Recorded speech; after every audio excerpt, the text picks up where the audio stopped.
Anak! Yes po, Nay. Di ba gusto mo na magka-jowa? Opo, Nay. Tamang-tama, pupunta dito yung inaanak ko. Di ba gusto mo na maganda? Kahit ano po, Nay. Di naman po ako tumitingin sa itsura eh. Sige anak, ipapakilala kita sa kanya. Few moments later. Anak, papunta na siya. Maganda ka na. Sige po, Nay. Tao po.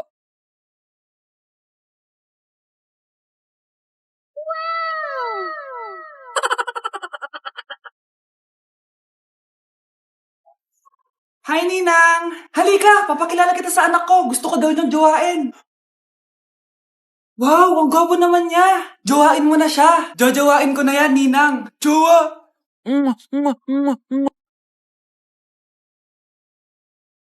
Bilisan nyo, pakatagal nyo. Ma'am, we are the group 1 and... Okay, so, ano yung research topic nyo? Ang research topic po namin ay kung bakit the best vlogger po si Mami Oni.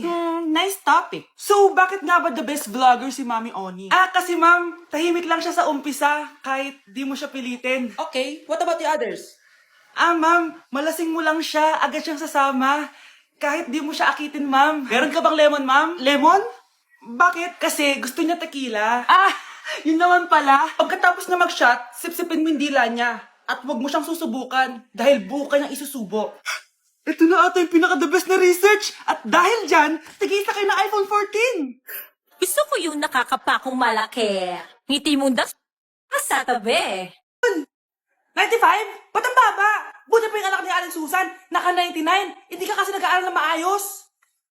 Matutulog na lang ako. Yan, tsaka magaling. Natutulog ka na naman. Buti pa yung anak ni Aling Susan, hindi natutulog. Bumaba ka nga. Kakain na lang ako. Yan, kumakain ka na naman. Wala ka lang ginawa kundi kumain. Buti pa yung anak... Tama na! Sumasagot ka pang bata ka, ha? Buti pa yung... Buti pa si Aling Susan, masarap magluto ng ulam. Ikaw, itlog lang, wala pang lasa. Nagrereklamo ka pa sa 95 ko grades? Ikaw, ano nakuha mo ng high school? Sige nga, pakita mo sa akin.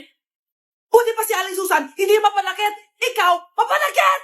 Nak, sigurado ka na bang itutuloy mo yung pagpunta mo sa ibang bansa? Huwag ka na malungkot, Nay. Kailangan ko magtrabaho doon para sa inyo ni Kyle. Ate, mamimiss ka namin. Basta anak ha, palagi ka mag-iingat doon. Kapag inaabuso ka nila, tawagan mo lang ako. Ano ka ba, Nay? Think positive lang tayo, ha? Sige na, baka malate pa ako sa flight ko. Bye-bye na, mamimiss ko kayo. Bye, anak. Nay, tumatawag si ate. Talaga? Hello, anak. Kamusta ka na? Nay, nakuha ko na sweldo ko. Nagpadala pala ako sa inyo, ha? Kumain kayo sa labas. Salamat sa binigay mo, anak, ha? Okay ka lang ba? Kapag may problema ka, tumawag ka lang, ha? Opo, Nay. Mababait yung mga amo ko. Huwag ka mag-alala. Nay, may pinadala si ate, oh. Nakamaleta pa. Surprise, Nay! Mga damit at sapatos yan para sa inyo. Siyempre, may chocolate din. Naku, anak, nag-abala ka pa. Pero salamat, ha? Sana inipon mo na lang yung pinanggas mo dito. Okay lang, Nay. Tinaasan nga nila yung sweldo ko kasi magaling daw ako maglinis ng bahay. Sige, anak. Galingan mo palalo, ha? Wow, ang daming laman! Baka di sumasagot si Scarlett. Baka busy. Anak, tumawag na ba ate mo? Ilang araw na siyang di tumatawag, Nay, may tumatawag. Ay, salamat sa Diyos, tumawag na. Hello, anak. Nay, may pinadala ulit sa ate. Ang bigat. Ano? Anong nawawala? Ano kaya naman nito? Hello? Hello?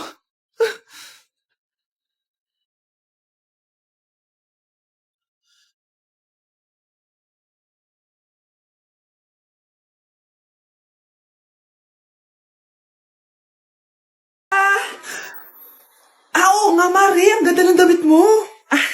Gusto mo din ng pera? Ang ganda din ng buhok mo, Mari. Ito pa. Ang bango-bango mo din, Mari. Ito pa. Ang pogi naman ng anak mo, Mari. Siyempre, mana sa akin. At bibigyan ko ng 1 million pesos at house and lot kung sino man ang mapapangasawa ng anak ko. Talaga ba, Mari? Anak, halika nga dito. Narinig mo ba yan, anak? Tsuhain mo ng anak niya. Magkasibi ka naman dito. Sige po, Nay. Ang gwapo mo naman. Pwede ba kitang tsuhain? Ayoko! Tingnan mo nga itsura mo. Ang pangit mo. Hi, class classmates! Ako nga pala si Ashley, ang pinakamayaman at sobrang ganda niyong kaklase. Hi Ashley! Pwede ba tayo maging friends? Ay, sorry, di ako nakikipagkaibigan sa ganyang muka. Ew! Sumanong ugali nito. At least maganda ako. Eh, ikaw? Pangit ba talaga ako? Uy, Scarlett, sabay na tayo kumain ng lunch. Sure, saan? Ako na lang sabay mo kumain. Huwag na si Scarlett.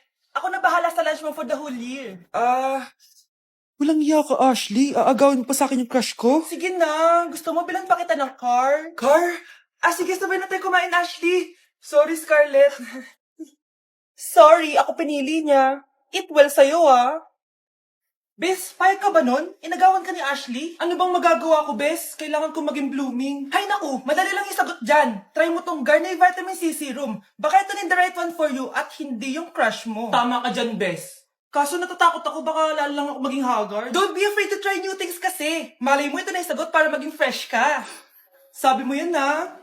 OMG, ang fresh na ni Scarlett. Ano kayang ginawa niya? Paano siya naging fresh? Hindi pwede to. Oh, ano ka ngayon, Ashley? Mas fresh na si Scarlett kesa sa'yo. Scarlett, pwede ba tayong sabay kumain ng lunch mamaya? Che, di na kita kailangan. Sapat na sa akin ng Garnier Vitamin C Serum. Kasi it passes the hashtag Garnier yang che. Humanda ka na, Ashley. This is the beginning of my revenge.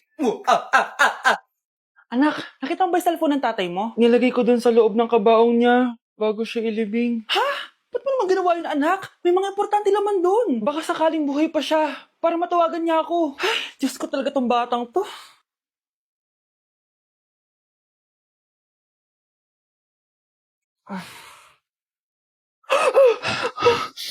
Patawag si tatay.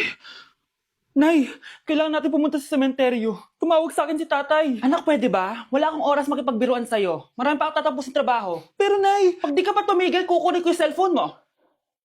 Tay, sumagot ka. Alam kong buhay ka.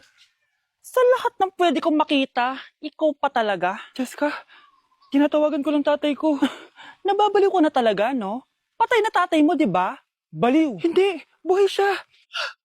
Eto tandaan mo, kapag hindi ka pa tumigil sa kabaliwan mo, susunod ka na sa tatay mo.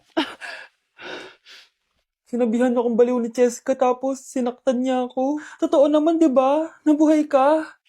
Anak, nabalitaan mo na ba? Ha? Ang alin, Nay? Patay na si Jessica. Natagpuan siyang walang buhay dyan sa may ilog. Ano? Ay, Diyos ko, kawawang bata. Tay, sumagot ka na please. Ikaw! Ikaw ang pumatay sa anak ko! Ano? Eh, siya nga to ng away sa akin eh. Ikaw ang huli niyang kasama. Tandaan mo to. Isusunod kita sa tatay mo. Tay, hindi ko na alam gagawin ko. Sinisisi ako ng nanay ni Jessica sa pagkamatay ng anak niya. Natatakot ako. Anak, yung nanay ni Jessica. Oh, bakit, Nay? Pinatay daw. Rinitin sa may puno. Ano? Nakakatakot na dito sa barangay natin, anak. Sinong pumapatay sa kanila? Nay, may tao.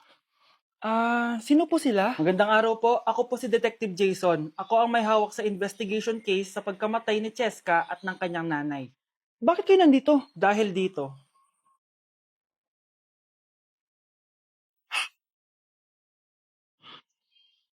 Nay, ikaw pumatay sa kanila? Oo, anak.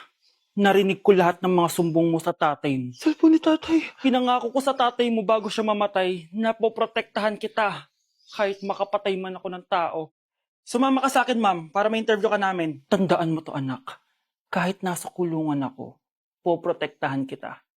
Tumawag ka lang. Ay, mag-face-to-face class na daw kami bukas. Ay, buti naman, nabawasan yung mga tamad dito sa bahay. Kaso, Nay, buntis ako. Malapit na akong mga anak.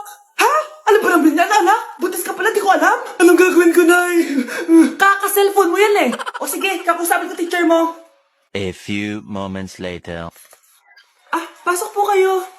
Ma'am, makikiusap po sana kami. Nay, manahim ka dyan. Tungkol po saan?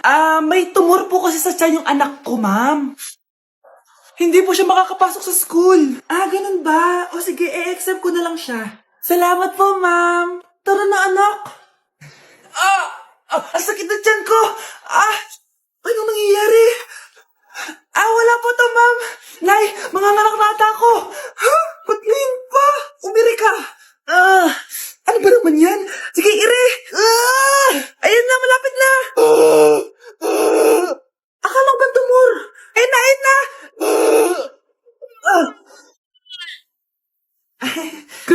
Yung mga bataan ngayon, nagsisibuntisan na! Wow! Gising na siya!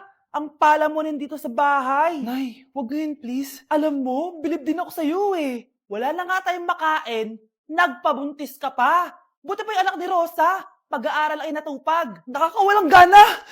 Yan, umalis ka! Diyan ka magaling! Kasalanan mo to! Sinira mo yung future ko! Ate, please, tigilan mo yan. Walang kasalanan yung bata. Hindi! Dahil dito, galit sa akin si nanay. Kaya dapat mawala na to! Ate, wag! Ate! Anak, kain ka na. Nay? Sorry anak ha sa mga sinabi ko. Hayaan mo, babawi ako sa'yo ha. Thank you, Nay. Nay, sumasakit yan ko. Nay. Oo, yung pinag-usapan natin ha. Hihintayin ko lang mga anak tong babaeng to.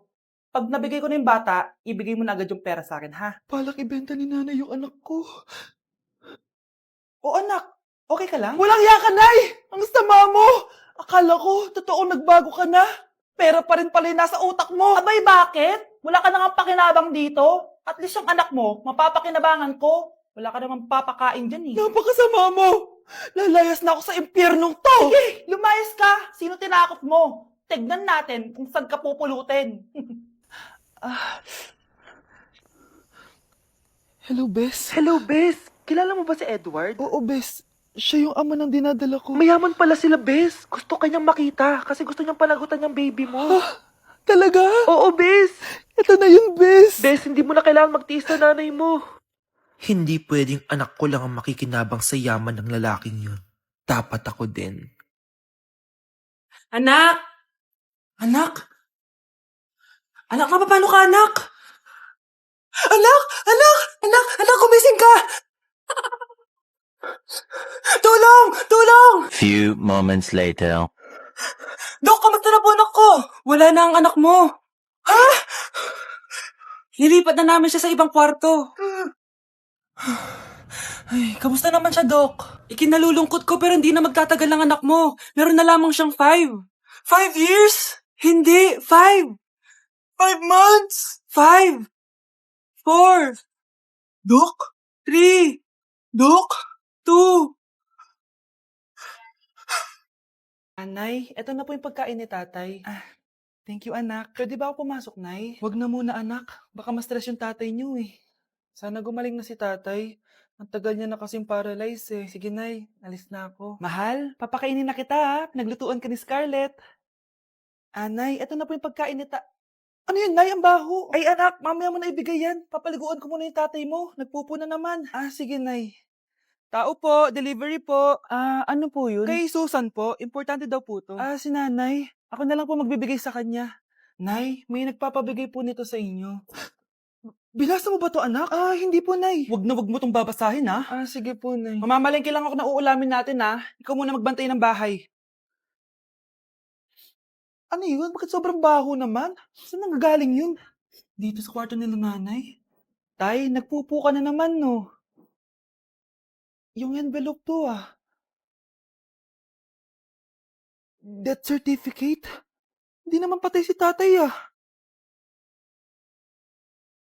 Hello po. Buti naman po, ma'am. Sinagot niyo na. This is St. Peter's Funeral. Kailan niyo po ipapaimbasa mo yung asawa niyo? Isang linggo na rin po kasi baka bumaho po yung bangkay niya. Anak, alam kong nasa kwarto ka ng tatay mo. Si nanay.